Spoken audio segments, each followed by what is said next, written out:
नमस्कार स्टूडेंट्स। आज का हमारा जो टॉपिक है वो है प्रेसिपिटेशन यानी वृष्टि।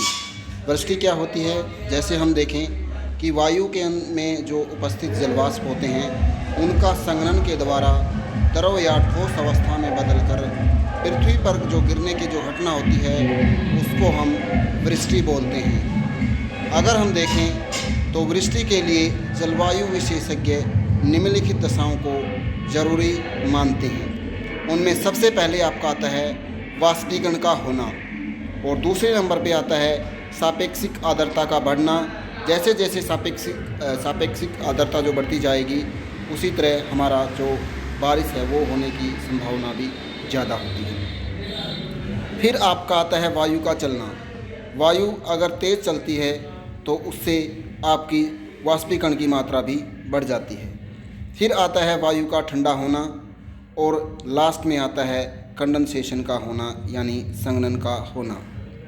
फिर अगर हम बात करें कि जो वृष्टि है वो कितने प्रकार की होती है, अगर हम देखें कि टाइप्स ऑफ प्रेसिपिटेशन यानी भूतल पर होने वाली वृष्टि है वो मुख्य रूप से 4 प्रकार की होती है।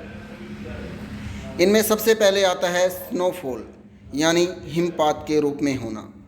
अगर हम स्नोफॉल की बात करें तो वायु में उपस्थित जो जलवाष्प है जब उनका संघनन होता है तो वो हिमांक से कम ताप पर हो जाए तो उस अवस्था में जल तरल अवस्था में आए बिना सीधे ही ठोस अवस्था में बदल जाता है, तो इसको हम स्नोफॉल कहते हैं। फिर दूसरे नंबर पे आता है हमारा स्लीट यानी सहिम वृष्टि। सहिम वृष्टि वर्षा की बूंदों के जमने से या हिम रवों के पिघलने जल के पुनः जमने से होती है। अगर हम देखे जाए तो ये वास्तव में जल वृष्टि और हिमवृष्टि का मिला जुला रूप होता है। तीसरे नंबर पे आता है हमारा हेलस्टोन यानी ओलावृष्टि। कई बार बादलों से बर्फ़ की कठोर और बड़ी बड़ी गोलियों की बौछारें होती हैं जिसे ओलावृष्टि कहते हैं, और वायुमंडल में इस तरह की जो होने वाली बारिश को हम हेलस्टोन कहते हैं।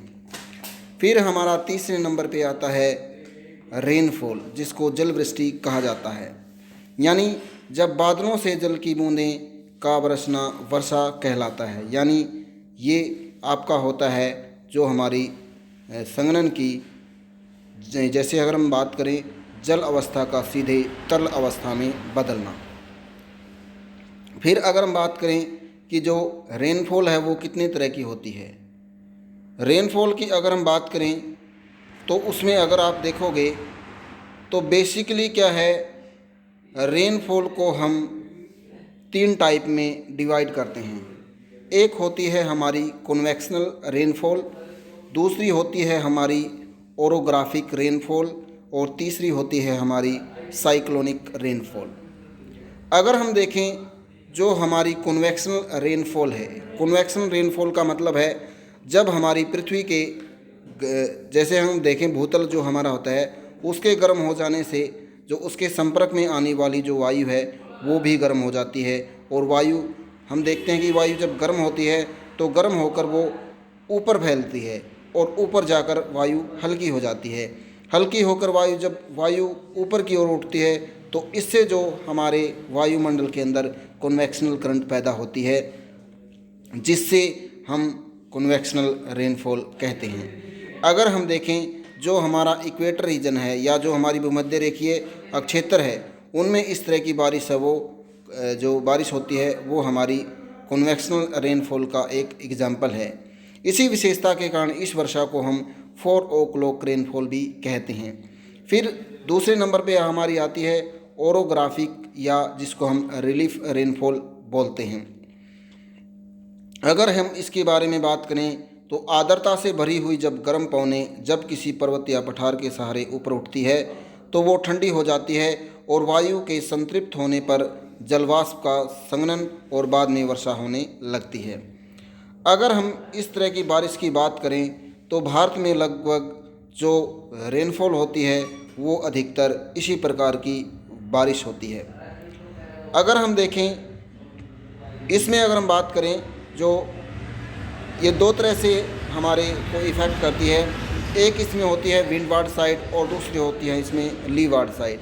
विंडवार्ड साइड है जो वर्षा वो बहुत ज़्यादा होती है और लीवार्ड साइड है वो हमेशा शुष्क रहता है, इसलिए इसको हम जो हमारी लीवार्ड साइड है उसको हम वृष्टि छाया क्षेत्र भी बोलते हैं। फिर हमारी आती है साइक्लोनिक रेनफॉल, यानी जिसको हम चक्रवातीय वर्षा भी कहते हैं। ऐसी वर्षा चक्रवात के कारण होती है जो शीतोष्ण कटिबंधीय क्षेत्र में जब भिन्न भिन्न ताप और आर्द्रता वाली जो वायु राशियाँ टकराती हैं तो ठंडी वायु राशि गर्म वायु राशि को ऊपर की ओर धकेल देती है। इसके परिणाम स्वरूप वायु में भीषण उथल पुथल और तूफानी दशाएं उत्पन्न हो जाती हैं और वाताग्रों पर वर्षा होने लगती है। इस प्रकार की वर्षा को हम वाताग्रीय या चक्रवाती वर्षा कहते हैं। तो आज का हमारा टॉपिक यहीं पे समाप्त होता है।